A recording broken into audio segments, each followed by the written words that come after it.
اهلا وسهلا حبايب مطبخ جيجي ورانيا، وحشتونا جدا. النهارده هنعمل وصفه بجد طعمه ورهيبه بزياده.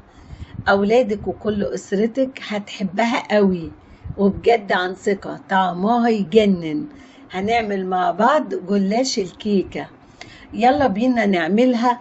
اول حاجه هنعملها الشربات. هنجيب كسرولة، هحط فيها كوبايتين من السكر، وانزل عليهم بكوباية مية، وما اقلبش السكر، هحطه على النار على طول. اول ما تبتدي تغلي هقلب السكر كويس، وبعدين هحط عصير ليمونة وهسيبها تغلي 5 دقايق، وهطفي عليها، وهحط بعد كده الفانيليا بتاعتي.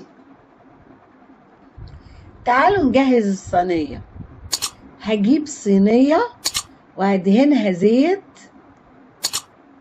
وهغلفها بورق زبدة زي ما انتم شايفين كده. طيب تعالوا نشوف الجلاش هنقطعه ازاي.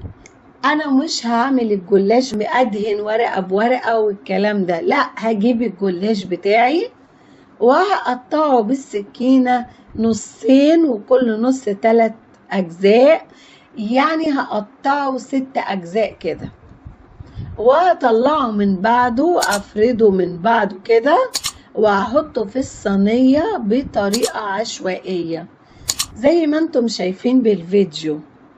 هخلصه كله وهحطه في الصينية، وهحطه عشوائي زي ما قلت لكم. هنسيب الصينية على جنب لغاية ما نحضر التشريبة اللي هنشرب بيها الجلاش بتاعنا، واللي هتبقى تحفة للغاية. تعالوا نشوفوا مقادير التشريبة مع بعض. بس قبل ما نجهز التشريبة هنقيد البوتاجاز بتاعنا على 200 درجة عشان يسخن، عقبال ما نجهز الصينية والتشريبة مع بعض. تعالوا نشوف مقادير التشريبة. هجيب بولة، هحط فيها ربع كوباية سمنة سايحة، اللي ما عندوش سمنة هيحط زيت.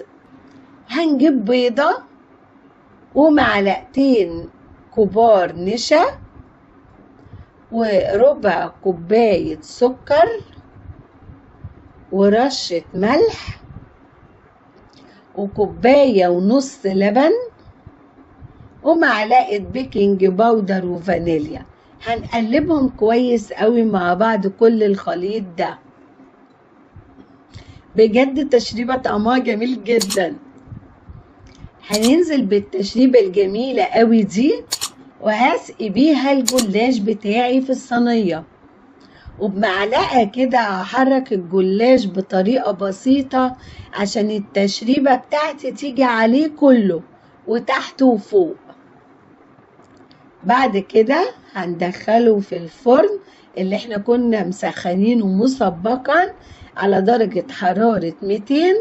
هنحطه في الرف الأوسط، وأول ما يحمر الوش كده وياخد اللون الذهبي الجميل، هياخد مثلا نص ساعة معاكي، أو يعني 5 دقايق 10 دقايق كمان فوق النص ساعة، بس المهم الوش ياخد اللون الذهبي الجميل. وأول ما تطلع الصينية من الفرن على طول وهي سخنة، هنسقيها بالشربات البارد اللي احنا كنا عاملينه مجهزينه على جنب يبرد لوحده.